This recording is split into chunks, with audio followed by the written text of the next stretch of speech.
Kristen. I am sister number 2 from SixSistersStuff.com. And every Monday I share an Instant Pot recipe with you, but this week's a little bit different because I needed to get my Thanksgiving recipes out so you'll be able to cook them in your Instant Pot so you can free up some room in your oven. So if you're brand new to this channel, don't forget to subscribe and then push the little bell so you can get all the notifications every time I post a new Instant Pot recipe or a different recipe for you to make your life just a little bit easier. Alright guys, let's head on to the kitchen and I'll show you how to make these 4 delicious Instant Pot recipes perfect for Thanksgiving. Now the first recipe I'm making today are my green beans. So first you're going to take half an onion and chop it up pretty small. Then push that out of the way because it's time to cut up the bacon. Now the recipe calls for 4 slices of bacon, but my husband loves bacon, so I'm actually going to put 10 pieces in there. So on your Instant Pot you're going to push the saute button and you're going to put in your onions and your bacon. You don't need any non-stick cooking spray or anything like that because your bacon has enough grease that your onions are not going to stick to the bottom of your pan. Now for me personally, this is way too much bacon. I would suggest going for the 4 pieces with 1 pound of beans. But my husband is going to be happy. So right now I'm just heating up my onions and bacon, and now I'm just cutting my beans in half. You can use scissors or your fingers. It makes it a little bit easier to take bites instead of having a huge bean to eat. Alright, so now I'm going to add about a half cup of water so my beans can pressurize and my bacon can finish cooking. So go ahead and put your lid on, make sure that it's sealed all the way, and you're going to move the little knob to sealing, not venting. Okay, so you have to turn your machine off and then turn it back on again so it won't be on saute. So I push the manual button and I'm going all the way down to 3 minutes because beans don't take long to cook at all. So when your beans are done cooking, I did a quick release, so I switched the knob over to venting, but you can let it sit there for a while. It's completely your choice. So I go ahead and open my lid and my beans and bacon are all done cooking. Now you're welcome to add spices like salt and pepper, but I felt like because of the bacon it had a ton of salt in it, and so I really didn't need any extra salt on top of it. So together you just serve your bacon and your beans. Now obviously I have a lot more bacon in there. If you just do the 4 pieces you won't have nearly as much. So the next recipe is my Instant Pot stuffing. Now I love stuffing, but Instant Pot stuffing is so good. Okay, so I have 12 ounces of stuffing. Mine is just the traditional flavor. You can get other flavors too. So I'm adding about half a cup of craisins. Now I just put these in a mixing bowl and I'm gonna go ahead and put that to the side because I'll add some more stuff later. Okay, so I'm chopping up my celery. I have about 3 stalks of celery. Make sure you wash it and chop out the bad parts.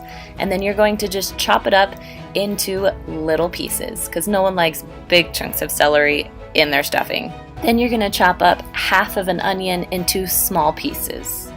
Now we're going to go to the Instant Pot and push the saute button again, and we're going to melt our butter. So about half a cup of butter into your Instant Pot, and you're going to let it melt completely. Then you're going to add your onions and your celery, and you're going to mix that around until your onions get a little brown. Alright, my onions are simmering. And then I'm going to add just a little bit of pepper and a little bit of salt. Not too much salt just because there's some in the stuffing. And then I'm going to add about half a teaspoon of garlic. And go ahead and mix that in with your onions. Let it sit for a few seconds. And then we're ready to add the water. So you're going to add 1.5 cups of water, and then you're just going to wait till it simmers until it's ready. So you're going to take that Instant Pot out and dump it onto your stuffing that's in the mixing bowl. Then go ahead and mix that up so everything's well combined. Alright, when you're done with that, I cleaned out my Instant Pot and I'm adding about 1 cup of water to the bottom of the Instant Pot. Next I'm going to add the little trivet so my stuffing can sit on top of it.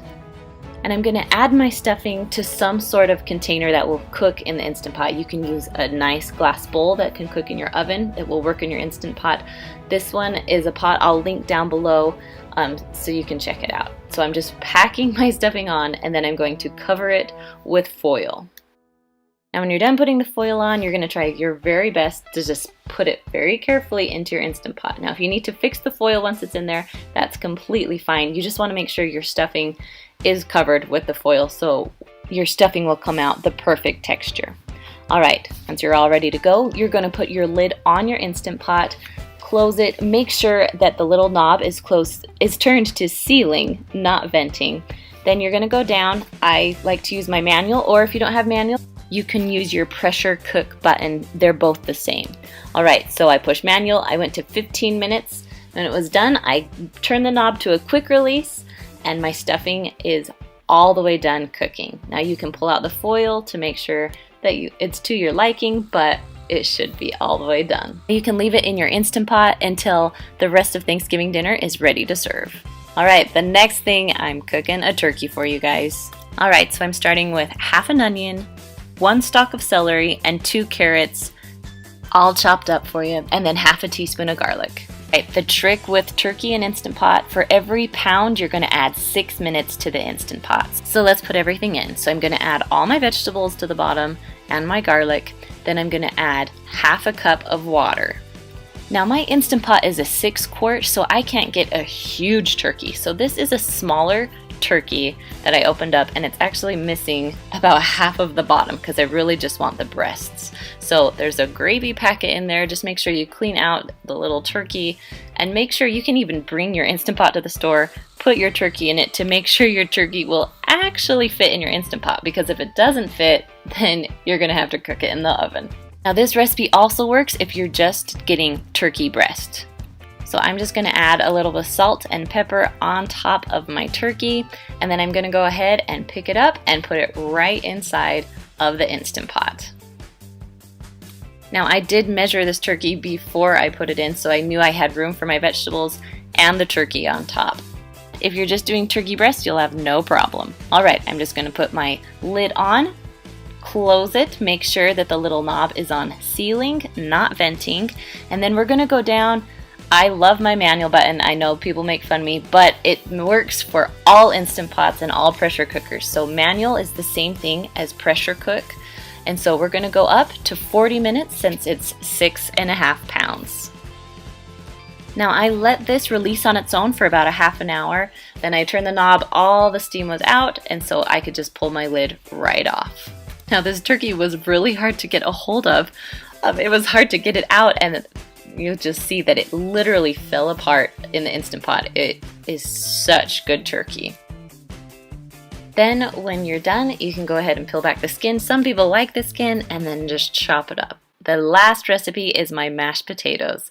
Alright, so my first secret of making the best creamy mashed potatoes is that you have to use russet potatoes. Now these potatoes have a lot of starch in them. The more starch you have, the creamier they're going to be. So I'm just chopping into small pieces, or I guess bite-sized pieces, my russet potatoes, and I'm chopping about 8 of them. If you have a lot of guests, you can get about 12 potatoes in there that will fit in the 6-quart Instant Pot. Alright, I'm adding 1 cup of water over my potatoes. The lid is going on. Make sure that it's sealed tight. Then you're going to put the little knob to sealing, not venting. Push the manual button. That's my favorite button. And because the potatoes are chopped, you're going all the way up to 10 minutes. Now when your timer's over, that little L will appear on the Instant Pot. That means you can switch your knob over for a quick release, or you can let it just release on its own. It will take about 20 minutes. Okay, my pressure has released. I'm going to turn the lid and take it off. Now there are a lot of recipes where you leave the liquid in, but I'm going to dump this liquid out because I want to add milk and just my own ingredients. Okay, so now you're going to add 3 tablespoons of butter right on top of your potatoes. Now the trick is make sure your potatoes are still hot. Next you're going to add anywhere from 1/4 to 1/2 cup of sour cream, and then 1/4 cup of milk. Now it's time to season the potatoes. Now you can add more or less of whatever you want, but I like to add 1/2 teaspoon of salt, 1/2 teaspoon of pepper, and 1/2 teaspoon of Italian seasoning. Now if you don't have any gravy to go on top of this, I would suggest adding a little more salt.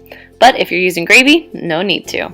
Alright, so now I love to use my beaters and mix it. The trick is to mix it and make it cream together while the potatoes are still really hot.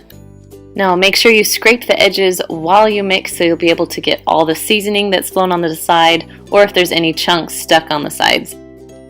Then just mix it one more time to make sure it's really creamy. Now I like to add a little bit of parsley on top.